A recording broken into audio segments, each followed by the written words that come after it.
I bought a broken dump truck and now we are trying to fix it to put it on the road again. With the new fuel tank in after a rusty old tank, I realized my straps don't reach. Got these collars we put in here, we can thread them on. Now we're too long and that doesn't fit through this hole. So we can solve that and make it a little bit shorter.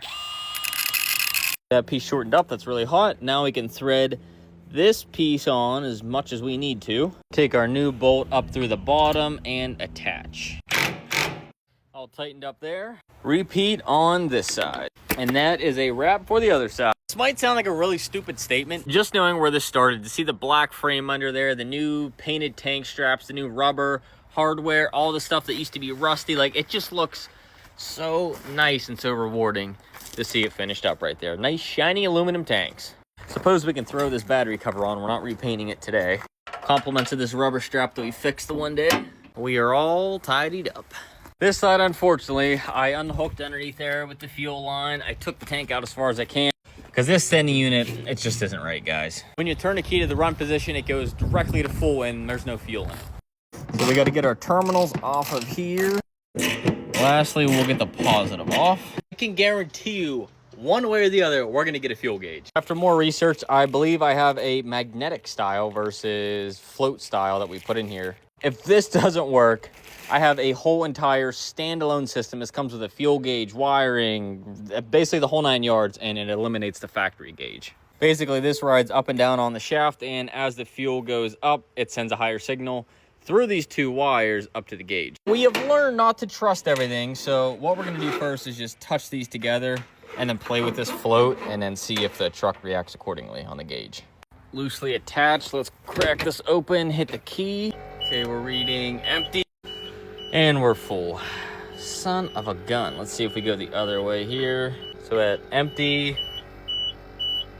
it's jumping up to full. My goodness. I doubt it makes a difference. Let's try reversing these wires. Well, I say we try and open up this guy. For the heck of it, let's just hook it up and see if it's even close. If not, yes, we're running that gauge. New fuel gauge is connected. Let's see what we got. Should be closer to empty. All right, we're showing pretty empty. Bring us on up to full, and we're slowly going up, maybe. Let's see where we end up. If that doesn't work, we basically will just put this somewhere into the interior. It's a standalone fuel gauge, and then you got to wire some stuff in there, but more wiring. But man, I'm just tired of buying, returning, waiting, and returning for all these different gauges that apparently are the right ones, but it is not. We're at full here, and it looks like that's showing about half a tank. And this is a, what do they call us? 240 to 33. You, sir, look like the winner. I say we get this thing plopped in the tank, and then, not today, but we will inevitably have to put this gauge in somewhere. Honestly, like right here looks like a good spot for it. Get rid of whatever this is for. I have no clue. Out with the new. As we learned from the other one, a little bit of silicone there helps seal these guys up. Just snug all these up by hand. Self-tappers in aluminum, very easy thing to strip out. Ask me how I know. This guy will be able to kind of leave out here. We can wire, do whatever we want to do, but we do need to clean up these factory wires or do something with them. Wrapped up and zip tied to the rest of the wiring. Back in place, we're going to repeat the same process on this side. It's easier if you tighten it down onto the strap first, then we can just use the impact. See, they settle in there and then they go loose again, so looks like we'll have to cut some off this guy as well. Look at that beautiful fuel tank, freshly mounted and very secure in there. I'm gonna nickname this project One More Thing because there is one more thing, and that is re-hooking up this fuel line back to here. Unfortunately, we already have fuel all through this, up to this T, so we're gonna have to try and be quick with this. We are reconnected. So if I flip this open, half of that tank is then gonna feed across the truck and feed into this tank. I flipped it on, and indeed, you can see the fuel start filling up in this tank now. That's perfect, it's working. I want to say this side had like a quarter of a tank. Let's see. Enough that I probably won't take it on the road until I can put more on it. The moment I've been waiting for, hearing this thing fire up with that fresh fuel system and fresh exhaust system. We ditched this massive old muffler for a better flowing, smaller muffler and a big old 6-inch tip. I may end up actually angling that down a little bit because right now it kind of goes right to the tire, but I don't know, we'll see how it works. I never got to paint this chain. I did clean it up though, so let's go do that. Let that dry. Some Scotch Brite to clean this up. Cleaned up and ready for some rust spray. We'll just let that sit here and dry in the meantime. Won't hurt anyone. I last ran this, it was before the new tank was in and the old tank clogged with rust. Unfortunately, I had to use every last bit of fuel, including what was in the pump, so we gotta crack our lines. These two are the easiest to get to. This thing is horrific to prime. I'm hoping it's because the low pressure side wasn't feeding it well. And hopefully with our lift pump giving a solid like 20 PSI to that pump, hopefully it helps it start. All right, contact. Whoa. If we're already getting fuel up here, which I think we are, and before it would take me cranking and cranking and cranking. Oh my gosh, we are. Literally, those lines are wet. I saw fuel squirt up. I'm like, no way. Guess we'll tighten it back up.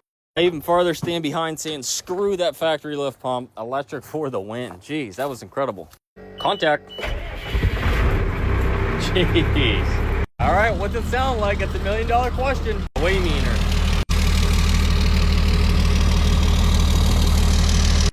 Looking over all of our lines, everything looks good so far. So I'm not gonna lie, this thing's running really crappy when you try and rev it up. And I'm wondering if it's because our fuel is so low between the two tanks now that we split it. Oh yeah, we barely even are covering the bottom of it.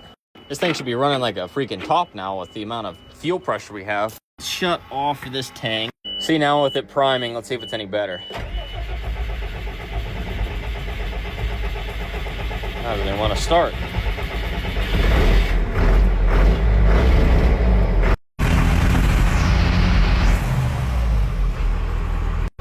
Yeah, I don't think she's got enough of the green juice in there. Ooh, she's smoky. She does not like that, if that's what the case is. I got all I can reach out of my transfer tank, but if we tilt my truck somehow, we might be able to get the fuel on that side, and then we can get into here. Let's find something to build a little ramp with. I think a 6x6 and whatever this thing is should do the trick, at least get us up there. Well, it kind of worked. Unfortunately, this suspension's doing its job trying to even everything out. Well, that did about nothing, so let's try something different. That's a little better. We're on a hillside now. Let's bring the dump truck. Hopefully we have enough to get over to there. I'll be able to put more fuel in my truck tomorrow on my way home, but I'd like to at least make sure that's our issue. I do hope we have enough fuel to get there. See how far we can reach. Perfect. That is much better, about a quarter of a tank. This is probably like my 4th bottle I've wasted of this stuff. Hopefully this one isn't a waste. I keep putting it in, think we're ready to run it through the tank, and then we have to keep dumping our fuel out because it was bad. Those pumps and injectors will appreciate a good cleaner.